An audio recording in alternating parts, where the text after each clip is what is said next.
नमस्कार छात्रों। जी के भाई अनुज सर यूट्यूब चैनल पर आप सभी का बहुत बहुत स्वागत है। छात्रों, एक बार फिर से मैं आप सभी की सेवा में हाजिर हूँ कुछ महत्वपूर्ण वनडे कॉम्पिटिटिव क्वेश्चनों को आपके सामने लेकर। और आज हम जिन प्रश्नों पर चर्चा करेंगे वो सारे प्रश्न इकोनॉमिक्स के हैं। मैं अधिक प्रश्नों को तो आज नहीं कराऊंगा, आज सिर्फ 19 प्रश्नों को लेकर मैं आपके सामने उपस्थित हूँ, लेकिन मैं कोशिश करूंगा कि सभी प्रश्नों को विस्तार पूर्वक आपके सामने मैं लेकर आऊं। तो उम्मीद करूंगा कि आप एक भी क्वेश्चन बिना स्किप किए हुए टोटल क्वेश्चंस को देखेंगे और अधिक से अधिक अपने दोस्तों के पास वीडियो को शेयर करेंगे, ताकि आने वाले समय में जो भी वनडे कॉम्पिटिटिव एग्जाम या सिविल सर्विसेज की एग्जाम हो, उन सभी एग्जामों में आपको अधिक से अधिक लाभ मिल सके। तो आइए हम पहले प्रश्न को शुरू करते हैं। पहला प्रश्न देखते हैं। पहला प्रश्न क्या है? पहला प्रश्न दिया गया है, निम्नलिखित में से किस क्षेत्र ने 2014-15 में भारत के सकल राष्ट्रीय उत्पाद की वृद्धि में सर्वाधिक योगदान दिया है? ऑप्शन देखिए, ए में है सेवा क्षेत्र, बी में विनिर्माण क्षेत्र, सी प्राथमिक क्षेत्र और डी है विदेशी व्यापार क्षेत्र। आपका सही आंसर बनेगा सेवा क्षेत्र, जिसको हम सर्विस सेक्टर भी कहते हैं। जैसे कि आप सभी को पता है कि भारतीय अर्थव्यवस्था को 3 क्षेत्रों में बांटा गया है, जिसमें एक है आपका प्राइमरी सेक्टर, जिसको हम प्राथमिक क्षेत्र के नाम से जानते हैं। उसके बाद आपको दूसरा है सेकेंडरी सेक्टर, जिसको हम द्वितीय क्षेत्र कहते हैं। और तीसरा है आपको टर्सरी सेक्टर, यानी जिसको हम सेवा क्षेत्र भी कहते हैं। प्राथमिक क्षेत्र में सभी हम उन प्राकृतिक चीजों को रखते हैं, जिसमें कृषि, वानिकी, मत्स्य एवं खनन जैसे क्षेत्र आते हैं। याद रखिएगा, प्राथमिक क्षेत्र में हम सभी प्राकृतिक संसाधनों को रखते हैं। इस बात को ध्यान रखिएगा कि प्राथमिक क्षेत्र में सभी प्राकृतिक संसाधनों को रखा जाता है। और प्राकृतिक संसाधनों की अगर हम बात करें तो आपको सबसे इंपॉर्टेंट जो इसमें पार्ट जाता है वो आपका है कृषि। कृषि इसमें आता है। साथ साथ कृषि के अलावा अगर हम बात करें तो इसी में आपको आएगा वानिकी, यानी कि पेड़ पौधे भी आपको इसी में आएंगे। वानिकी के अलावा आपको प्राकृतिक क्षेत्रों में ही आपका मत्स्य भी आ जाएगा, यानी मछली पालन। और साथ साथ इसमें आपका एक और चीज जुड़ जाएगा, खनन, यानी कि जो खनिज वगैरह निकाले जाते हैं खनन करके, वो सभी इसमें आते हैं। सेकेंडरी सेक्टर की बात करें तो इसमें जितनी भी आपके निर्माण या विनिर्माण क्षेत्र या विद्युत गैस, ये सारे क्षेत्र इसमें आते हैं। यानी कि निर्माण और विनिर्माण जो है सब इसमें आ जाएंगे। कुल मिलाकर हम सीधे शब्दों में इसको कह सकते हैं कि उद्योग जो है आपको सेकेंडरी सेक्टर में ही आते हैं। मेन आपका हो जाएगा कि इसमें आएगा आपका उद्योग। और टर्सरी सेक्टर की जहां तक बात है तो टर्सरी सेक्टर में आपका सबसे इंपॉर्टेंट जो रोल अदा करता है वो है संचार। इसके साथ साथ इसी में आपको आएगा परिवहन, और परिवहन के साथ साथ इसमें आपको बीमा भी आ जाएगा। तो ये टर्सरी सेक्टर में। अब अगर देखा है कि सबसे अधिक योगदान किसका है, तो याद रखिएगा सबसे अधिक योगदान इस समय टर्सरी सेक्टर का है, यानी कि सेवा क्षेत्र का है। सेवा क्षेत्र का अगर योगदान देखा जाए तो इस समय 56% से ज्यादा का जो है योगदान आपको सेवा क्षेत्र का हो चुका है। 56% से ज्यादा का योगदान सेवा क्षेत्र का है भारतीय अर्थव्यवस्था में। अब आइए दूसरा क्वेश्चन देखते हैं। दूसरा क्वेश्चन दिया है कि निम्नलिखित में से किस प्रांत में सोयाबीन की खेती सबसे अधिक होती है? ऑप्शन है उत्तर प्रदेश, बिहार, मध्य प्रदेश और उसके बाद दिया है महाराष्ट्र। तो आप सभी जानते हैं कि सोयाबीन का सबसे अधिक उत्पादन भारत में अगर कहीं होता है तो वो राज्य है मध्य प्रदेश। मध्य प्रदेश, जिसको कि कुछ लोग सीधे सोयाबीन के अधिक उत्पादन होने के चलते ही सोया प्रदेश भी कहते हैं। ये आप जानते हैं कि इसको सोया प्रदेश भी कहा जाता है, सोयाबीन के अधिक उत्पादन के चलते। अगर हम विश्व में बात करें तो सबसे अधिक सोयाबीन का उत्पादन यूएस में होता है, और यूएसए के बाद अगर देखा जाए तो भारत इस मामले में काफी आगे है। तीसरा क्वेश्चन कह रहा है कि राउरकेला इस्पात संयंत्र की स्थापना हुई थी, दिया है ऑप्शन यूनाइटेड किंगडम के सहयोग से, उसके बाद देखिए रूस के सहयोग से, फिर दिया है संयुक्त राज्य अमेरिका के सहयोग से, और फिर है आपको जर्मनी के सहयोग से। तो राउरकेला इस्पात संयंत्र की स्थापना जर्मनी के सहयोग से हुआ था। और इसके लिए आप इसको इस तरह से याद कर सकते हैं, एक सिंपल सा ट्रिक है इसका। उस ट्रिक से आपको जानकारी मिल जाएगा कि मैं क्या बताना चाह रहा हूं। देखिए, अगर हम बात करें तो इन एक ट्रिक आता है इसका, इंदु बोस के राजसो भी, देखिए ये ट्रिक है बोस इंदु बोस के राज सोभी। ये ट्रिक आपको बताएगा कि कौन सा संयंत्र किसके सहयोग से लगाया गया। देखिए ई से यहाँ पर हो जाएगा इंग्लैंड और दू से हो जाएगा दुर्गापुर। दुर्गापुर इस्पात कारखाना जो कि आपको पश्चिम बंगाल में है। फिर देखिए बोकारो स्टील प्लांट, वो से हो जाएगा बोकारो स्टील प्लांट। और स से सोवियत संघ यानी सोवियत संघ के सहयोग से बोकारो स्टील प्लांट आपको झारखंड में लगा हुआ है। फिर उसके बाद राज में देखिए राज से राउरकेला इस्पात कारखाना जो कि प्रश्न में पूछा गया है यहाँ पर देखिए। और ज से आपका हो जाएगा जर्मनी के सहयोग से। फिर सोवियत संघ के सहयोग से जो लगाया गया है, सोवियत संघ के सहयोग से, वो आपका है भिलाई इस्पात कारखाना। भिलाई इस्पात कारखाना जो कि छत्तीसगढ़ में है। अगला क्वेश्चन दिया है इसमें कि वैट लगाया जाता है उत्पादन के लागत के प्रथम चरण पर, सीधे उपभोक्ता पर, उसके बाद यह है उत्पादन तथा अंतिम विक्रय के मध्य सभी चरणों पर, और उत्पादन के अंतिम चरण पर। तो याद रखिएगा इसका सही आंसर होगा उत्पादन तथा अंतिम विक्रय के मध्य सभी चरणों पर। यानी वैट जो है वो सभी चरणों पर लगाया जाता है। उत्पादक जहां पर होता है वहां भी, और जो अंतिम उपभोक्ता होता है वहां तक ये वैट लगता है। यानी कि उत्पादन के प्रत्येक चरण पर लगने वाला जो टैक्स है वो वैट है। वैट जिसको हम वीएटी कहते हैं, यानी वीएटी का मतलब हो गया वैल्यू एडेड टैक्स। जैसा कि आप सभी जानते हैं कि पहले जो है यही बिक्री कर कहा जाता था। पहले इसी का नाम था बिक्री कर, जिसको हम मार्केट टैक्स कहते हैं। और ये टैक्स लगाने का अधिकार राज्यों को था। राज्य सरकार इस टैक्स की वसूली किया करती थी। उसी बिक्री कर का नाम चेंज करके वैट कर दिया गया है। इसी का नाम चेंज किया गया और वैट किया गया। साथ ही साथ मैं बताता हूं कि वैट अपनाने वाला जो प्रथम राज्य था वो राज्य आपका है कौन सा, हरियाणा, जो सबसे पहले इसको अपनाया था 2005 में। चूंकि 2005 से ही अस्तित्व में आया है वैट, हालांकि इसको लागू होने से पहले ही ये अपना लिया था वैट हरियाणा। और सबसे अंत में अगर देखा है तो वैट को अपनाने वाला सबसे जो आखिरी स्टेट है वो आपका है यूपी, जो सबसे बाद में अपनाया था। तो याद रखिएगा ये बिक्री के प्रत्येक चरण पर लगने वाला टैक्स है। अब इस वैट का स्थान जो है फिलहाल गुड्स एंड सर्विस टैक्स यानी जीएसटी ने ले लिया है। अगला क्वेश्चन दे रहा है कि निम्नलिखित में से किस उद्योग में भारी जल का उपयोग किया जाता है। निम्नलिखित में किस उद्योग में भारी जल का उपयोग किया जाता है। तो आइए देखते हैं इस प्रश्न का आंसर क्या बनने वाला है। ऑप्शन दे रहा है इसमें कि नाभिकीय विद्युत ऊर्जा उद्योग में, फिर उसके बाद दे रहा है कि फार्म हाउस उद्योग में, कागज उद्योग में, और उसके बाद दिया है चीनी उद्योग में। तो आपका जो सही आंसर बनेगा वो आपका बनेगा नाभिकीय विद्युत ऊर्जा उद्योग। भारी जल जिसको हम कि D2 के नाम से भी जानते हैं। तो इस भारी जल का उपयोग किया जाता है नाभिकीय विद्युत ऊर्जा उद्योग में। छठे नंबर क्वेश्चन को आइए देखते हैं। छठा क्वेश्चन दिया है कि वर्गीकरण में आयकर निम्नलिखित में किस श्रेणी में आता है। यानी आयकर का मतलब हो गया आपको इनकम टैक्स। इनकम टैक्स पूछ रहा है कि निम्नलिखित में किस श्रेणी में आएगा।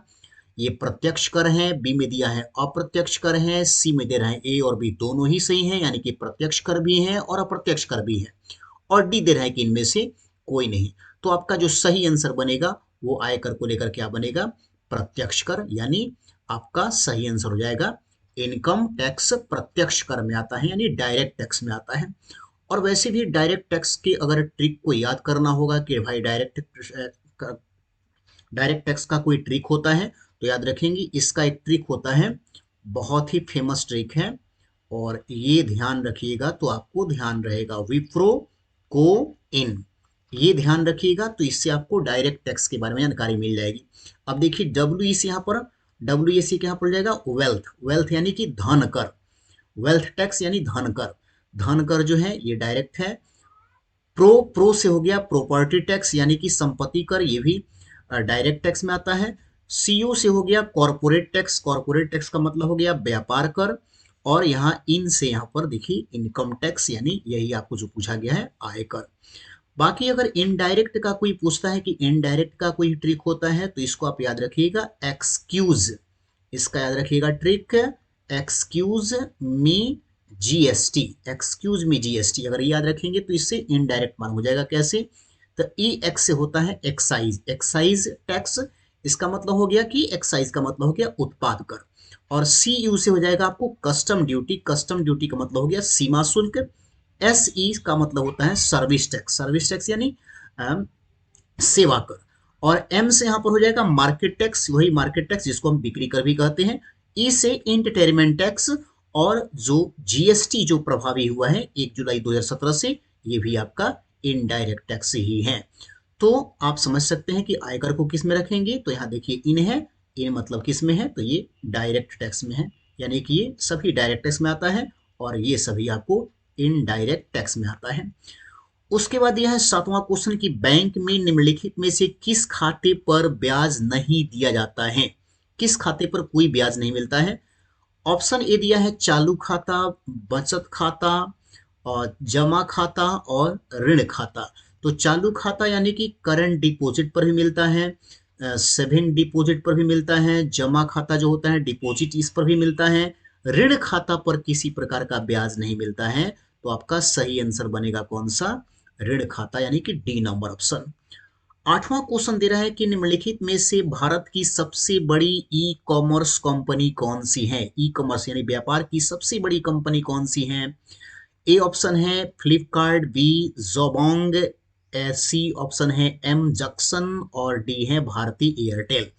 तो आपको पता होना चाहिए कि भारत की सबसे बड़ी ई कॉमर्स कंपनी फ्लिपकार्ट है। भारत की सबसे बड़ी ई कॉमर्स कंपनी कौन सी है, फ्लिपकार्ट। वैसे भी आप देखते होंगे कि भारत में ऑनलाइन शॉपिंग का क्रेज जो काफी बढ़ रहा है आजकल, फ्लिपकार्ट का इस पर बहुत बड़ा योगदान है।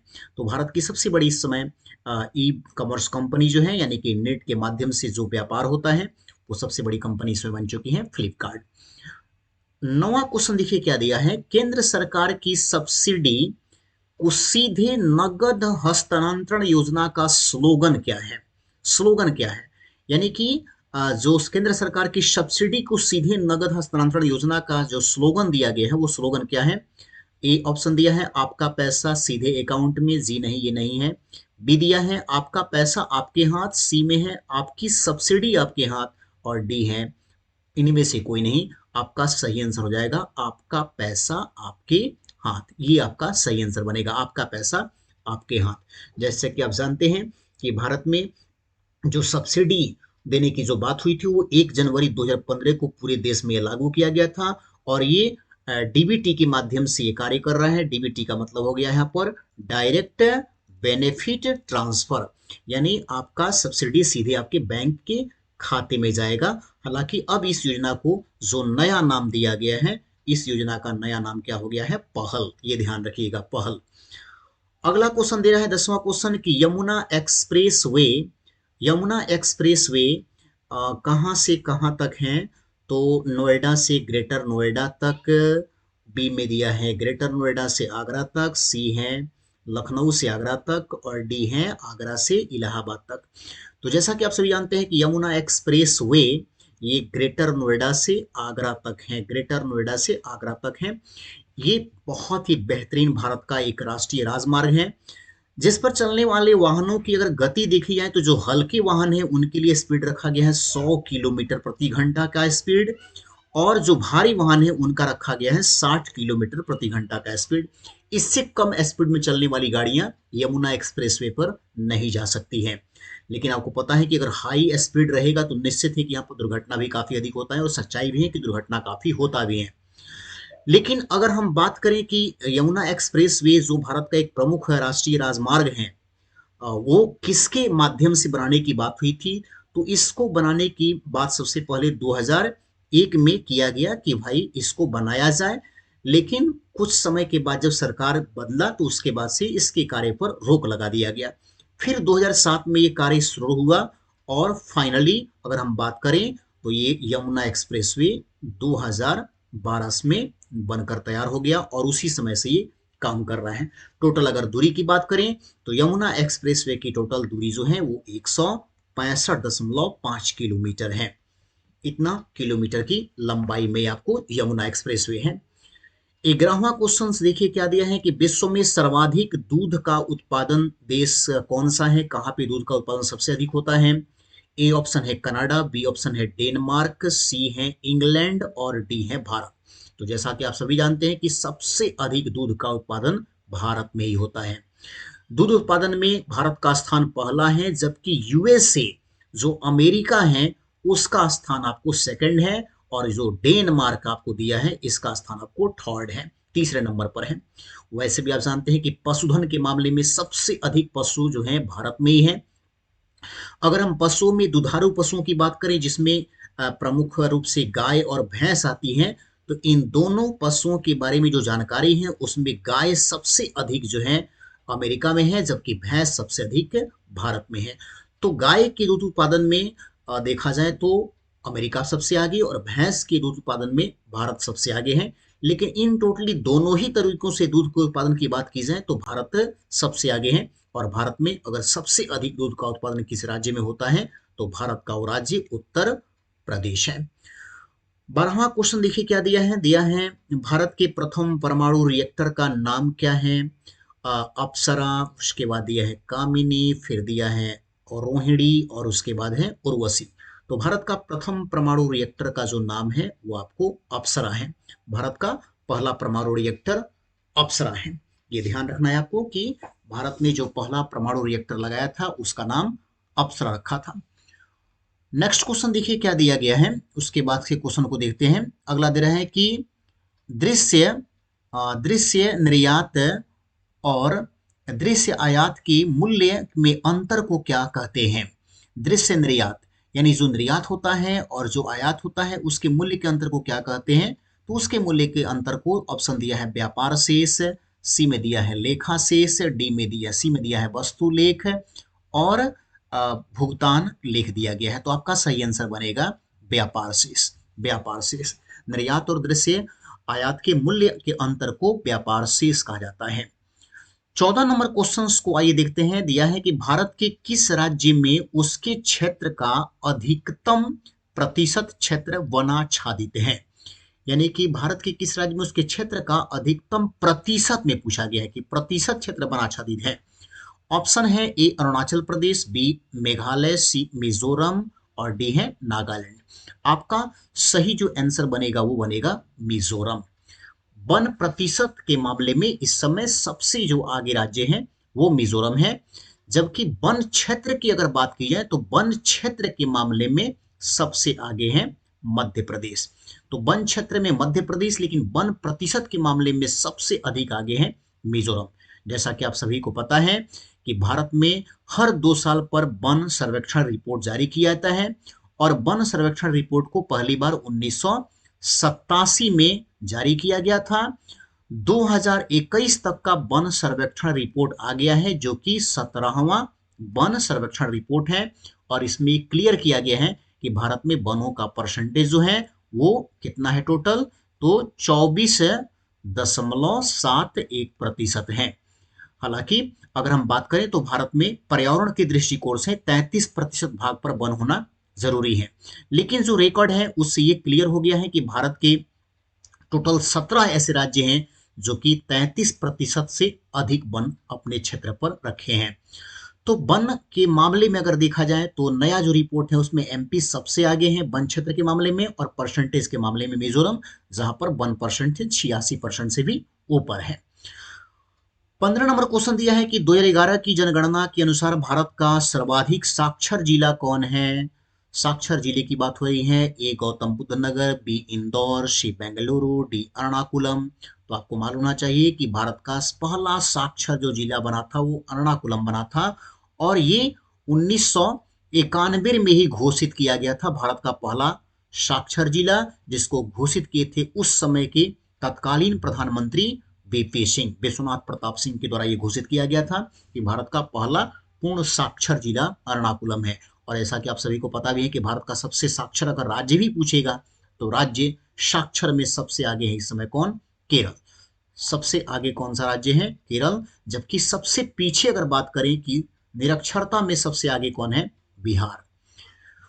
अगला क्वेश्चन दे रहा है 16 नंबर, देश की पहली ई लाइब्रेरी कहाँ खोली गई है। ई लाइब्रेरी यानी ऑनलाइन लाइब्रेरी भारत में सबसे पहले कहाँ खोली गई? ए में दिया है झारखंड, बी में मध्य प्रदेश, सी में है गुजरात और डी में है केरला। आपका सही आंसर बनेगा झारखंड। देश की पहली ई लाइब्रेरी कहाँ पर है? झारखंड में। 17 नंबर क्वेश्चन दिया है कि 2011 की जनगणना के अनुसार भारत का सर्वाधिक नगरीकृत राज्य कौन सा है? 2011 की जनगणना के अनुसार भारत का सर्वाधिक नगरीकृत राज्य कौन सा है? तो अगर देखिएगा तो ऑप्शन है केरल, फिर उसके बाद दिया है महाराष्ट्र, फिर दिया है तमिलनाडु और उसके बाद दिया है पश्चिम बंगाल। तो भारत का सबसे अधिक नगरीकृत जो राज्य है वो 2011 की जनगणना के अनुसार गोवा है। चूंकि ऑप्शन में गोवा नहीं है तो गोवा के बाद भारत का दूसरा सर्वाधिक नगरीकृत राज्य आपको महाराष्ट्र है। तो आंसर इसका बनेगा महाराष्ट्र। 18 नंबर क्वेश्चन दिया है कि जनगणना 2011 के अनुसार सर्वाधिक जनसंख्या घनत्व वाला राज्य कौन सा है? यानी किस राज्य में सबसे कम जगह में सबसे अधिक लोग रहते हैं? तो अगर हम बात करें तो ऑप्शन दिया है बिहार, उसके बाद केरल, उसके बाद उत्तर प्रदेश और फिर दिया है पश्चिम बंगाल। आपका सही आंसर होगा बिहार। सबसे ज्यादा संख्या में यानी कम जगह में सबसे अधिक लोग बिहार में रहते हैं। 2011 की जनगणना के अनुसार यहाँ पर 1107 व्यक्ति प्रति वर्ग किलोमीटर आता है बिहार में। लेकिन अगर हम बात करें तो एक राज्य है अरुणाचल प्रदेश जहां पर जनसंख्या घनत्व सबसे कम है और यहाँ पर मात्र 17 व्यक्ति प्रति वर्ग किलोमीटर में रहते हैं। यानी 1 किलोमीटर लंबाई चौड़ाई में मात्र 17 लोग, जबकि बिहार में 1 किलोमीटर लंबाई चौड़ाई में 1107 लोग रहते हैं। भारत में सबसे अधिक जनसंख्या घनत्व वाला राज्य है। 19 नंबर क्वेश्चन दिया है कि निम्नलिखित में से कौन सा मुद्रा का कार्य नहीं है? यानी मुद्रा कौन सा कार्य नहीं करता है?